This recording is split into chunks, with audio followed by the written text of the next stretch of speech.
All right, Larry Krueger here at Levi's for the Pig and a Pickle Krug show after 49er practice with a little breakdown of everything that happened down here in Santa Clara on a Monday as the Niners watched the film of Niners Broncos the other night, and now they watch the film. Now they're back at it, getting ready to take on the Raiders next week in Vegas. So let's talk a little bit about it. First of all, there were some transactions today.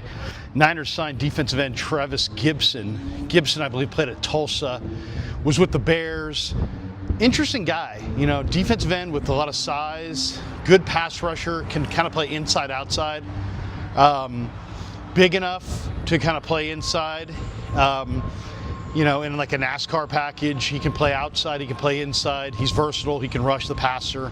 I've always liked the motor. This is a player I always kind of enjoyed watching, and I thought he was a good get. So he was one of the better players out there. This is a tough time of year to find good talent out in the defensive line. So the Niners signed him with the injuries they're having up front. The Niners also waived Tanner Mordecai. So Mordecai is no longer with the team. I don't know exactly what their plan is at quarterback, but it's pretty clear that they've kind of think that they invested a year in Tanner Mordecai, and now they've got Gus Bradley on the staff, and I think they want to invest a year in Bradley's kid as their third quarterback. So I kind of think Carter Bradley is going to wind up being that third quarterback. And of course, long range, they've got Curtis Rourke, who they're also rehabbing for 2026. So Mordecai waived today by the 49ers. My guess is he moves on from here, but maybe it's just a procedural thing, and they'll put him in a hotel and he'll be back here again. But my guess is that he'll probably move on. I mean, if he's got any nibbles at all from other teams around the league, my guess is he would move on, but maybe not. Maybe he doesn't have a lot of nibbles, and maybe he is going to take the long-range view of this is where he wants to be. This is all he's ever known since college. So Tanner Mordecai, though, waived today by the 49ers. The Niners also put Amir Abdullah on the injured reserve. He's got a rib injury suffered in the game on Saturday night. Andre Dillard was called today off the PUP, and he practiced for the first time. This is right as we're questioning the backup tackles, because the backup tackles look really bad, and Dillard might be able to be that third tackle that they really lack. And he was out there today, and he practiced at left tackle. And I'll just say this, just from having watched him at left tackle in practice, I can tell he's an upgrade on Spencer Burford as a pass protector. He just moves like a tackle. He's got tackle movements. He's always been a pretty good pass protector. He's not much of a run blocker, but Dillard is always thought to be a top-tier pass protector, and he's now suddenly off the PUP after their tackles played horrendous, I thought, in really in training camp and in the game. Isaac Correndo continues to work out on the side field. He's got a shoulder injury. He's still going to be out a few more weeks. We did see Evan Anderson practice today. That was great. Trent Williams, Nick Bosa, Christian McCaffrey, they all practiced today. Niners only had 7 wide receivers practicing today. Robinson, Pearsall, Hodgins, Bergen, Gage, Owens, and I forget who else it was. And the reason for it, we talked to Kyle Shanahan after practice, and he told us that really the story of the day is Jordan Watkins has got a high ankle sprain and he's out a month. So, I mean, this is just the Niners buzzards' luck. They just don't have luck when it comes to injuries. And this is the big story of the day, is that Watkins is done for at least a month. So bad break for sure for the 49ers. It's a high ankle sprain. They didn't realize it until today. Anytime it seems like you play a football game and you go reassess your physical situation at the end of the game, it almost always comes back with something more severe. And sure enough, it is. Matt Barrows asked Shanahan if, hey, how about some of these high-profile receivers? I mean, Amari Cooper's out there. Keenan Allen was out there until he signed back with the Chargers last week. What about the Amari Coopers of the world? Are you interested in those guys? And he's like, interested in those guys. He's like, we're looking at everything, but then said, we got to balance the cost and doing the right thing short-term versus doing the right thing long-term. And, they feel like they're getting Ayuk back. They're going to get Jennings back. They're going to get Cowing back. They're going to get, you can only carry so many wide receivers, so they're going to try to kind of withstand this time where they don't have receivers, and then try to do it with guys just off the street. I don't think they're going to go bring in a big name guy like Amari Cooper. Shanahan was asked about the special teams. He's happy with the style they played Saturday night. He said he was pretty happy and pretty pleased for the first game overall with the special teams. He shouted out Marquise Siegel as a player that really has looked good. It's interesting. Also, he was asked about Yatir Gross-Matos. He said he needs another week. They were hoping to get him back this week, but he's not coming back this week. He was asked about his young defensive line, and he said, man, I'm proud of those guys. There's 6 guys, and they got through the joint practice on Thursday and the game on Saturday with just those 6 guys.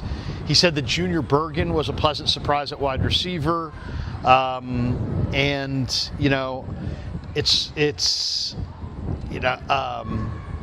He was asked about, he had 7 wide receivers. I asked him a question about the 7 best players on the team. You figure on this team you've got Pearsall, Trent, Kittle, CMC, Bosa, Warner would be 6, Lenore would be 7. You got 7 guys who are among the greatest players in the entire league, regardless of position. And I asked him, do those 7 guys, is it possible those 7 guys don't play at all in the preseason? And he said it's possible, but he'd like to get them out there. He doesn't want them to go through the entire preseason without having played.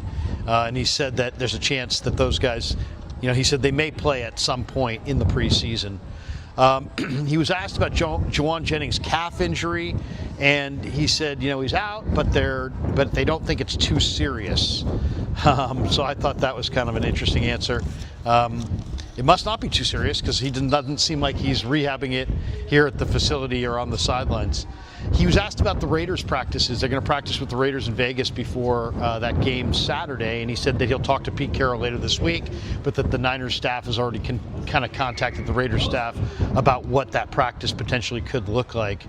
Like Shanahan said, hey, with so many guys down in practice, they couldn't do 3s today. They couldn't do, their 3rd team reps today because of so many injuries. He was asked about Demarcus Robinson, and he said he's done a really good job. And he was asked about Robbie Chosen, and he seemed to think that Chosen has a better chance to make this roster than a year ago. And obviously, the issues they're having with the injuries at wide receiver, most directly now, Jordan Watkins' high ankle sprain leads to an opportunity there for sure. Now we saw practice today as well. Oh, he also talked about Upton Stout. He said he's got a calf injury, should return for the Raider game. Renardo is going to be out a little bit longer with the hamstring injury. I asked him what were his takeaways when he watched the film, and he said that he thought that the offensive line blocked better than he thought when he first watched it on the field on Saturday night. And he said Corey, meaning Corey Kiner, ran hard, and that he really liked Corey's mentality. As far as practice today, I felt like Jeff Wilson. Shanahan said Jeff Wilson looked like the old Jeff Wilson. I would kind of push back on that and say I thought Jeff Wilson didn't look as good as he used to. He fell down a few times today. To me, Jeff Wilson looks like a shadow of what he used to be. We did see Purdy connect with Demarcus Robinson today. We saw Kiner with a couple nice spin moves in practice. There was a number of Mac Jones I thought both Mac Jones and Brock Purdy were really good in the red zone today. Purdy threw a nice slant to Robinson, threw a touchdown to Pearsall. Pearsall scored 3 or 4 touchdowns in the red zone drill. Mac Jones had a nice touchdown pass to Robbie Chosen where he showed nice touch. Purdy hit Pearsall with a touchdown in the red zone. He showed some nice touch. So it was a good red zone day for both Purdy and for Pearsall throwing the ball. So there you go. That is the story. The big story of the day down here is that Jordan Watkins has got a high ankle sprain and he's going to miss at least a month.